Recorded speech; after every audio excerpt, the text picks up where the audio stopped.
Good evening class. आज chapter 3 goodwill के अंदर हम लोग सीखेंगे methods of valuation of goodwill. Methods of valuation of goodwill, जैसे कि मैंने आपको लास्ट क्लास में समझाया था कि दो मेथड्स होते हैं गुडविल के लिए। एक होती है परचेज गुडविल, एक होती है सेल्फ जनरेटेड गुडविल। जब परचेज गुडविल है, परचेज गुडविल में तो हमें कुछ नहीं करना।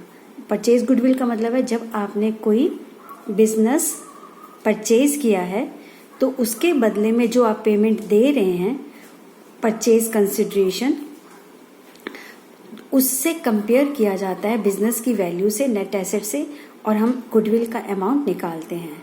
लेकिन सेल्फ जनरेटेड गुडविल के अंदर हमें गुडविल निकालने के 3 मेथड्स हैं जो 1 बाय 1 हम डिस्कस करेंगे, राइट।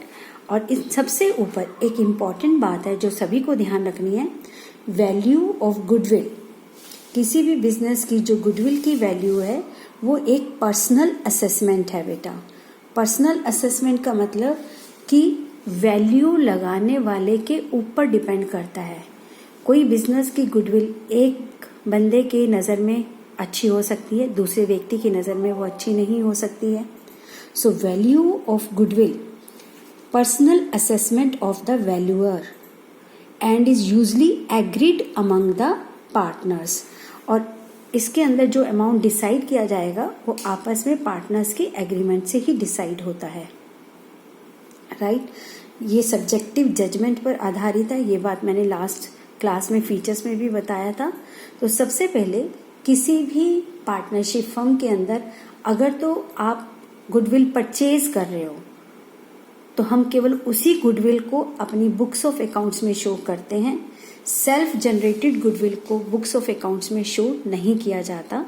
सबसे पहले हम चलते हैं कि परचेज गुडविल कैसे कैलकुलेट की जाती है, उसका एक इलिस्ट्रेशन नंबर 1 करते हैं। Illustration number 1, Amrit daily needs acquired the business of Shri Shivam. Amrit ने शिवम का बिजनेस एक्वायर किया, परचेज किया, for a purchase consideration of ₹5 lakh. उसके बदले में उसने 5 लाख रुपए देना तय किया। पेबल बाय चेक, चेक से payment. The assets acquired and liabilities taken over are. जो शिवम का था बिजनेस, उसकी जो बिजनेस को खरीदा तो अमृत ने क्या एसेट्स और क्या लाइबिलिटीज टेक ओवर की। ये सारी एसेट्स फर्नीचर, इन्वेंट्री, डेटर्स, और ये लाइबिलिटीज थी creditors, salary payable, outstanding expenses. ये सारी चीजें इन्होंने टेक ओवर की और इसके बदले में, ये दोनों चीजें लेने के बदले में 5 लाख रुपए परचेज कंसिडरेशन, परचेज के बदले में फिक्स किया गया। अगर देखा जाए बेटा तो आपके पास एसेट्स कितनी आ रही है, 7, 8 और 1 9, 9,10,000 की, 9,10,000।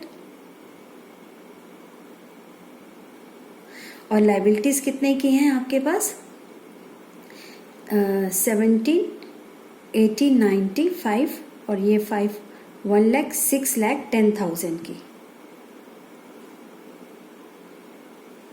तो नेट एसेट्स आपके पास कितनी आई, 7,10,000 और लाइबिलिटीज हैं 6,10,000। अब देखिए, अब सपोज कीजिए हमारा अमृत डेली बिजनेस है, तो हमने जो परचेज किया, debit what comes in, furniture account debit, inventory account debit, debtors account debit. कितना अमाउंट आया, 10,000, 750, 150। ये गुडविल अभी आप छोड़ दीजिए। टू क्रेडिटर्स, ये आपने लाइबिलिटीज में लिया, क्रेडिटर्स को क्रेडिट किया, सैलरी को भी क्रेडिट किया, आउटस्टैंडिंग एक्सपेंसेस को भी क्रेडिट किया, और शिवम को आपने कितना अमाउंट देना है, 5 लाख, राइट। अब डेबिट और क्रेडिट का टोटल इक्वल होना चाहिए। इट मीन्स आपका जो हिसाब निकलता था, अगर मैं ऐसे समझाऊं तो आपको ये है 5 लाख, 6,10,000, ये है आपका 9,10,000, ठीक है। अब आपने यहाँ पर क्रेडिटर्स इन सबको दिया तो देखा जाए तो पेमेंट जो है वो ज़्यादा जा रही है वो पेमेंट ज़्यादा कितने से जा रही है? अकॉर्डिंग टू इस क्वेश्चन में है 2 लाख रुपीज़। ज़रा टोटल चेक कर लें हम लोग। 5 और 5 10 लाख, 10 लाख 70, 11 लाख 10,000, ठीक है। और इधर कितना टोटल है? 11 लाख 10,000। तो आप इसका मतलब है 2 लाख रुपए की पेमेंट ज़्यादा दे रहे हैं, ठीक है। तो ये 2 लाख रुपए ज़्यादा जो आप दे रहे हैं वो किस लिए दे रहे हैं आप लोग ज़्यादा? जस्ट बिकॉज ऑफ गुडविल, क्योंकि उस बिजनेस की रेपुटेशन होगी इस वजह से। आप यहाँ से भी चेक कर सकते हैं, यहाँ 9 लाख 10,000 की एसेट्स हैं, 6 लाख 10,000 की लायबिलिटी है। तो इसका मतलब हमें इसमें से इसको माइनस करें तो हमें 3 लाख रुपीज़ देना चाहिए था, लेकिन बिजनेस कितना दे रहा है? 5 लाख रुपीज़। बिजनेस कितना एक्स्ट्रा दे रहा है? 2 लाख रुपीज़। तो जो हम एक्स्ट्रा पेमेंट देने को तैयार हैं उस बिजनेस के लिए, इसका मतलब वो उसकी रेपुटेशन है, गुडविल है। तो गुडविल हम डेबिट करेंगे, ये परचेज गुडविल है, ठीक है। इसे हम परचेज गुडविल कह रहे हैं। कैसे परचेज? क्योंकि आपने यहाँ पर गुडविल की पेमेंट 2 लाख रुपए एक्स्ट्रा करी है। देना चाहिए था 9 लाख 10,000 माइनस 6 लाख 10,000 के हिसाब से 3 लाख रुपीज, लेकिन आप दे रहे हैं 5 lakh rupees. It means you are paying more than the net assets amount.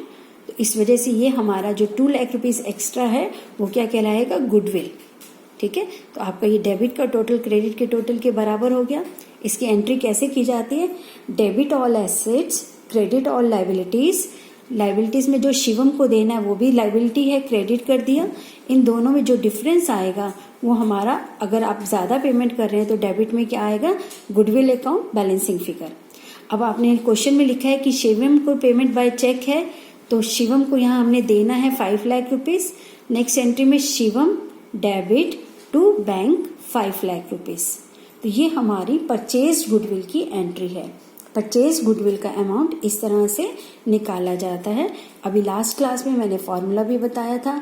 Purchase goodwill का फॉर्मूला होता है purchase goodwill is equal to purchase consideration minus net assets, ठीक है। लास्ट क्लास में था, उसी मेथड से हमने ये इसकी एंट्रीज करी है और अमाउंट निकाला है। नेक्स्ट है हमारा यस क्लास। अब हम सीखेंगे कि self generated goodwill. Self generated goodwill यानी जो गुडविल किसी बिजनेस के अपने कर्मों से, हमने बहुत सारे फैक्टर्स पढ़े थे, उनसे बनती है। तो ये कोई बाजार में जाकर कोई शेल्फ पर बिक तो रही नहीं है जो हम जाकर खरीद लेंगे, जैसे मशीनरी, फर्नीचर, अदर एसेट्स को खरीद सकते हैं। तो किसी बिजनेस की सबसे इम्पोर्टेंट है कि गुडविल उसके नाम के साथ जुड़ी होती है। तो किसी बिजनेस की कितनी रेपुटेशन है, क्या गुडविल है, इसके लिए हमारे पास 3 मेथड्स हैं सेल्फ जनरेटेड गुडविल का अमाउंट निकालने के लिए। पहला मेथड है एवरेज प्रॉफिट मेथड, सेकंड है सुपर प्रॉफिट मेथड, थर्ड है कैपिटलाइजेशन मेथड। आज हम लोग डिस्कस करेंगे average profit method. Average profit method को निकालने के 2 मेथड्स हैं, simple average profit method, weighted average profit method. दोबारा से सुनिए, एवरेज प्रॉफिट मेथड के लिए simple average profit method, weighted average profit method. तो आज हम ये पहला वाला मेथड करेंगे डिस्कस, बाकी 2 मेथड बाद में करेंगे। सिंपल एवरेज, तो सबसे पहले हम चलते हैं सिंपल एवरेज प्रॉफिट मेथड के अंदर। अगर आपको गुडविल निकालनी है तो गुडविल कैसे निकाली जाती है? Average normal profit into numbers of years purchases. ये फॉर्मूला आपको याद रखना पड़ेगा। सिंपल एवरेज मेथड के हिसाब से गुडविल इज इक्वल टू, ये गुडविल का फॉर्मूला है, goodwill is equal to average normal profit into number of years of purchase. अब ये एवरेज नॉर्मल प्रॉफिट क्या चीज है? Because of the trends in the business, business में ट्रेंड्स यानी कि उतार चढ़ाव आते रहते हैं। Business takes average normal profit, तो बिजनेस कि किसी साल ज़्यादा है प्रॉफिट, किसी साल कम है, तो हम क्या करते हैं, पिछले 3 सालों का, 4 सालों का, पिछले 5 सालों का एवरेज प्रॉफिट निकाल लेते हैं। क्योंकि अगर ट्रेंड्स आ रहे हैं तो एवरेज से हमारा नॉर्मलाइजेशन हो जाता है कि एवरेज इतना बिजनेस प्रॉफिट अर्न कर रहा है। So we take average normal profit. अब यहाँ पर नॉर्मल का मतलब क्या है? नॉर्मल का मतलब है excluding abnormal gain and abnormal expenses. अब ये एबनॉर्मल गेन और एबनॉर्मल एक्सपेंसेस क्या है?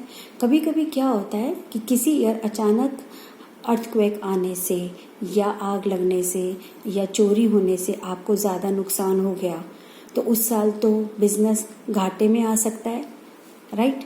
या किसी साल आपके बिजनेस की कोई लॉटरी लग गई, अनएक्सपेक्टेड इनकम्स आ गई, अचानक कोई गेन हो गया, तो आपने अपने बिजनेस का नॉर्मल ऑपरेशनल प्रॉफिट लेना है, ना कि एबनॉर्मल।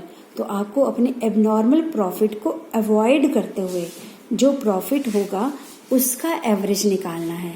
ये बात बहुत इम्पॉर्टेंट है, इसे ध्यान से सुनना और समझना है। नॉर्मल का मतलब क्या है? नॉर्मल यानी अनएक्सपेक्टेड गेन्स और अनएक्सपेक्टेड लॉसेस को छोड़कर, ठीक है? इस चीज को ध्यान रखेंगे। फिर आता है number of years of purchase. ये नंबर ऑफ ईयर्स परचेज क्या चीज है?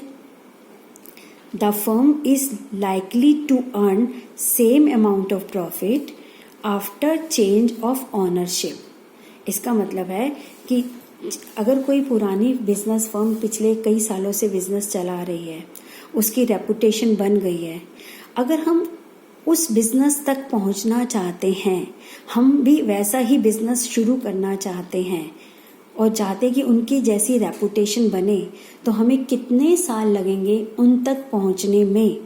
Basically number of years purchase का मतलब ये होता है, ठीक है? अब इसको हम इस लैंग्वेज में भी समझ सकते हैं। The firm is likely to earn same amount of profit. Firm जो है इतना प्रॉफिट सेम कमा ले आफ्टर चेंज ऑफ ऑनरशिप, अगर वो अपने बिजनेस का ऑनरशिप चेंज करती है। आप इसको ऐसे भी समझ सकते हो, या सेम बिजनेस को स्टैंड करने में, सेम बिजनेस जितना प्रॉफिट अर्न करने में नई फर्म को कितना टाइम लगेगा, that is number of years purchase, ठीक है? तो हमें अगर सिंपल एवरेज प्रॉफिट मेथड से किसी फर्म की गुडविल का अमाउंट निकालना है, तो हम average normal profit into numbers of years purchase निकालेंगे। इन दोनों को मल्टीप्लाई करके जो अमाउंट आएगा वो गुडविल का अमाउंट होगा। ये था हमारा एवरेज प्रॉफिट मेथड का सिंपल एवरेज मेथड, ठीक है? अब वेटेड एवरेज प्रॉफिट मेथड क्या है? वेटेड में हम वेटेज निकालते हैं बेटा। वेटेज कैसे निकालते हैं? गुडविल इज इक्वल टू, ये एवरेज मेथड ही है, weighted average profit. Weighted average कौन सा प्रॉफिट? Normal profit. ये भी आपका नॉर्मल प्रॉफिट है। Weighted average normal profit into number of years purchase. Number of years of purchase तो सेम अभी मैंने समझाया था, लेकिन नॉर्मल एवरेज प्रॉफिट की जगह यहाँ वेटेड वर्ड आ गया। अब वेटेड एवरेज नॉर्मल प्रॉफिट निकालने का फॉर्मूला क्या है? वेटेड एवरेज प्रॉफिट कैसे निकलेगा? Is equal to total of weighted profit upon total of weights. Total of weighted profit upon total of weights. अब आप इसका कैसे करना है, हम एक न्यूमेरिकल देंगे, दोनों के लिए न्यूमेरिकल क्वेश्चंस करेंगे, उससे हमें क्लियर हो जाएगा। तो ये था हमारा simple average method. Simple average method के अंदर नॉर्मल एवरेज प्रॉफिट को number of years of purchase से मल्टीप्लाई करना है, वेटेड में वेटेड एवरेज प्रॉफिट को number of years of purchase से करना है। अब नेक्स्ट क्लास में हम करते हैं इन दोनों के ऊपर base numerical questions. Thank you बेटा।